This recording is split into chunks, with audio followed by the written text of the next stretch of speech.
Dragon বল জি এর শুরুতে আমাদের কিং কাই এবং সুপ্রিম কাইয়ের মতো গড দেখানো হয়েছিল। গোকু এদের থেকে অনেক বেশি পাওয়ারফুল ছিল। পাওয়ারফুল বলতে অ্যাজ এ ফাইটার, যেটা তোমরা অ্যানিমেতে সবাই দেখেছো। কিন্তু ড্রাগন বল সুপার আমাদের গড অফ ডিস্ট্রাকশন, অ্যাঞ্জেল এবং অমনি কিং এর মতো এত পাওয়ারফুল ক্যারেক্টারদের দেখিয়েছে। অমনি কিং পুরো ড্রাগন বল ইউনিভার্সের মোস্ট পাওয়ারফুল ক্যারেক্টার। একটু খেয়াল করলেই দেখবে তার দুই পাশে দুইটা বডিগার্ড থাকে। কিন্তু কেন? যেখানে জেনো জাস্ট বাই বাই বলেই পুরো একটা ইউনিভার্সকে ডিস্ট্রয় করে দিতে পারে, সেখানে তার গার্ডের কি দরকার? মানে গার্ড রাখাই তো হয় কাউকে প্রোটেক্ট করার জন্য।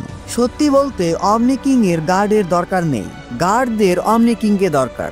অমনি কিং এর গার্ড থাকার বেশ কয়েকটা রিজন হতে পারে। তার মধ্যে চলো সবচেয়ে লজিক্যাল রিজন গুলো নিয়ে আলোচনা করা যাক। দেখো, যখন ফিউচার অমনি কিং এসেছিল তখন তার সাথে তার দুইটা গার্ডও এসেছিল।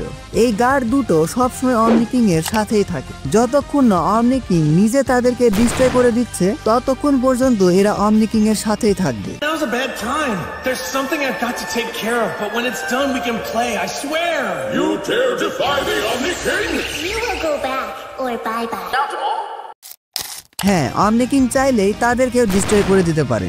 তোমরা একটু ভালোভাবে খেয়াল করলেই দেখতে পাবে অমনি কিং এর কাছে এক্সট্রিম ইরেজ বা এভরিথিং ডিস্ট্রয়ের পাওয়ার আছে। সে যা ইচ্ছা, যখন ইচ্ছা, যেভাবে ইচ্ছা সবকিছু ডিস্ট্রয় করে দিতে পারে। But he is not a fighter, just like Vegeta এবং Goku. Hand to hand combat বা ফাইটিং অ্যাবিলিটিতে অমনি কিং এর পাওয়ার নেই বললেই চলে। তবে বিষয়টা এমন না যে এজন্য সে উইক। বিষয়টা এমন যে সে এত বেশি পাওয়ারফুল যে তার হ্যান্ড টু হ্যান্ড কমব্যাট বা ফাইটিং অ্যাবিলিটির দরকারই নেই। সে জাস্ট তার উইল বা ইচ্ছা দিয়েই যা কিছু ডিস্ট্রয় করে দিতে পারে। এজন্য আমার মনে হয় আননেসেসারি ফাইট, অর্থাৎ অবস্থা এমন যে জেনো এতটাই ওভার পাওয়ার তার অপোনেন্ট তার সামনে এক সেকেন্ডও টিকতে পারবে না। প্লাস তাদের ইউনিভার্সও ডিস্ট্রয় হয়ে যেতে পারে। এখানেই অমনি গার্ডরা জেনোর হয়ে ফাইট করে যাতে ডিস্ট্রাকশন কম হয়। পুরো বিষয়টা আর একটু সহজভাবে ব্যাখ্যা করলে জেনোর গার্ড জেনোকে রক্ষা করে না, জেনোর থেকে তার অপোনেন্টসকে রক্ষা করে। কারণ জেনো ফাইট করলে তার অপোনেন্ট যতই পাওয়ারফুল হোক না কেন, সে সহ তার পুরো ইউনিভার্সই ডিস্ট্রয় হয়ে যেতে পারে। আর জেনোর পার্সোনালিটি তো তোমরা জানোই, তার কোনো কিছু পছন্দ না হলে সে সবকিছুই ডিস্ট্রয় করে দিবে। সবকিছু মানে সবকিছু। আর এভাবে সবকিছু ডিস্ট্রয় হয়ে গেলে মাল্টিভার্স তাদের ব্যালেন্স হারিয়ে ফেলবে।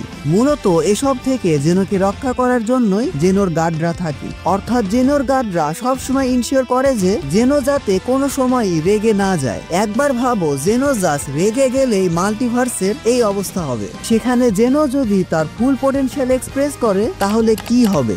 এই প্রশ্নের অ্যান্সার তোমরা কমেন্ট বক্সে এখনই জানিয়ে দাও। আর জেনোর কেন গার্ড থাকে আশা করি বিষয়টা তোমরা বুঝতে পেরেছো। আর জেনোর কেন গার্ড থাকে এটা নিয়ে প্রশ্ন করেছিল আমার প্রথম সাবস্ক্রাইবার, অর্থাৎ আমার ভাই।